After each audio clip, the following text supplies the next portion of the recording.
Welcome to Balaji ಮನೆ. ನಾನು ಗಾಯತ್ರಿ ವೆಂಕಟೇಶ್. ಇವತ್ತಿನ ರೆಸಿಪಿ ಬಂದುಬಿಟ್ಟು ಬ್ರಾಹ್ಮಿನ್ ಸ್ಟೈಲ್ನಲ್ಲಿ ಹಚ್ಚಿದ ಅವಲಕ್ಕಿನ ಮಾಡಿ ತೋರಿಸ್ತಾ ಇದ್ದೀನಿ ನೋಡಿ. ಇದರಲ್ಲೊಂದು ಮಸಾಲೆ ಹಾಕ್ತೀವಿ, ಆ ಮಸಾಲೆನೂ ಇದರಲ್ಲಿ ಮಾಡಿ ತೋರಿಸ್ತಾ ಇದ್ದೀನಿ ನೋಡಿ.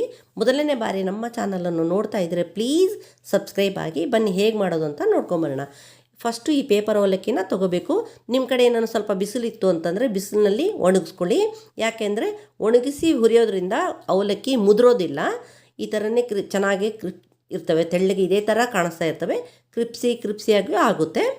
ಈ ರೆಸಿಪಿ ಮಾಡಿ ತೋರಿಸ್ತಾ ಇದ್ದೀನಲ್ಲ, ಈ ಹಚ್ಚಿದ ಅವಲಕ್ಕಿ, ಈ ರೆಸಿಪಿಯಿಂದ ಮುಂದಿನ ವಿಡಿಯೋದಲ್ಲಿ ಈಸಿಯಾಗಿ ಇನ್ನೊಂದು ರೆಸಿಪಿನ ಮಾಡಿ ತೋರಿಸ್ತೀನಿ, ಮಿಸ್ ಮಾಡದೆ ನೋಡಿ.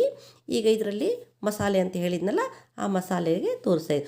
1 ಚಮಚ ಧನಿಯಾ, 1 ಚಮಚ ಜೀರಿಗೆ, 1 ಚಮಚ ಕಡಲೆ ಹಿಟ್ಟು, ಇದನ್ನೆಲ್ಲದನ್ನೂ ಪುಡಿ ಮಾಡಿ ಇಟ್ಕೊಳ್ಳಿ. ಈ ಪುಡಿ ಮಾಡಿ ಹಾಕೋದ್ರಿಂದನೇ ಅವಲಕ್ಕಿ ಅಷ್ಟು ಟೇಸ್ಟಾಗಿ ಆಗುತ್ತೆ. ಬನ್ನಿ ಹೇಗೆ ಮಾಡೋದು ಅಂತ ತೋರಿಸ್ತೀನಿ. ಮತ್ತೆ ಈಗ ಒಂದು ಕಡಾಯಿನ ಇಟ್ಟು ಎಣ್ಣೆನ ಕಾಯಲಿಕ್ಕೆ ಇಡಬೇಕು. ಆ ಎಣ್ಣೆ ಕಾದ ತಕ್ಷಣ ಸಾಸಿವೆನ ಹಾಕಬೇಕು. ಸಾಸಿವೆ, ಜೀರಿಗೆ, ಶೇಂಗಾ ಮತ್ತು ಒಣ ಕೊಬ್ಬರಿ, ಮತ್ತು ಇದರಲ್ಲಿ ಕರಿಬೇವನ್ನ ಸ್ವಲ್ಪ ಜಾಸ್ತಿನೇ ಹಾಕ್ಕೊಳ್ಳಿ, ಟೇಸ್ಟ್ ಆಗುತ್ತೆ, ತುಂಬ ಟೇಸ್ಟ್ ಆಗುತ್ತೆ. ಆಮೇಲೆ ಮಜ್ಜಿಗೆ ಮೆಣಸಿನ್ಕಾಯಿನೂ ಹಾಕ್ಕೊಳ್ಳಿ, ತುಂಬ ಟೇಸ್ಟ್ ಬರುತ್ತದು ಮಜ್ಜಿಗೆ ಮೆಣಸಿನ್ಕಾಯಿ ಹಾಕೋದ್ರಿಂದ. ಮತ್ತು ನಾವು ಪುಡಿ ಮಾಡಿ ಇಟ್ಕೊಂಡಿದ್ವಲ್ಲ, ಇದರಲ್ಲಿ ಒಂದು ಸ್ವಲ್ಪ ಪುಟಾಣಿನೂ ಹಾಕ್ಕೋಬೇಕು. ಆಮೇಲೆ ನಾವು ಪುಡಿ ಮಾಡಿ ಇಟ್ಕೊಂಡಿದ್ವಲ್ಲ, ಆ ಪುಡಿ ಮಾಡಿ ಇಟ್ಕೊಂಡಿದ್ದನ್ನು ಇದರಲ್ಲಿ ಹಾಕಿ ಸ್ವಲ್ಪ ಹೊತ್ತು ಫ್ರೈ ಮಾಡಿ. ಅದನ್ನು ಸ್ವಲ್ಪ ಹೊತ್ತು ಫ್ರೈ ಮಾಡೋದ್ರಿಂದ ತುಂಬ ಚೆನ್ನಾಗಿ ಬರುತ್ತೆ ಟೇಸ್ಟು. ಆಮೇಲೆ ನಾವು ಇದಕ್ಕೆ ಸ್ವಲ್ಪ ಇದು ಹಾಕಬೇಕು, ಏನು ಅಂತಂದರೆ ಉಪ್ಪು ಹಾಕಬೇಕು ಟೇಸ್ಟಿಗೆ. ಉಪ್ಪು ಮತ್ತು ಅರಿಶಿನ ಲಾಸ್ಟಿಗೆ ಹಾಕ್ಕೊಳ್ಳಿ. ಲಾಸ್ಟಿಗೆ ಹಾಕೋದ್ರಿಂದ ಕಲರು ತುಂಬ ಚೆನ್ನಾಗಿ ಬರುತ್ತೆ.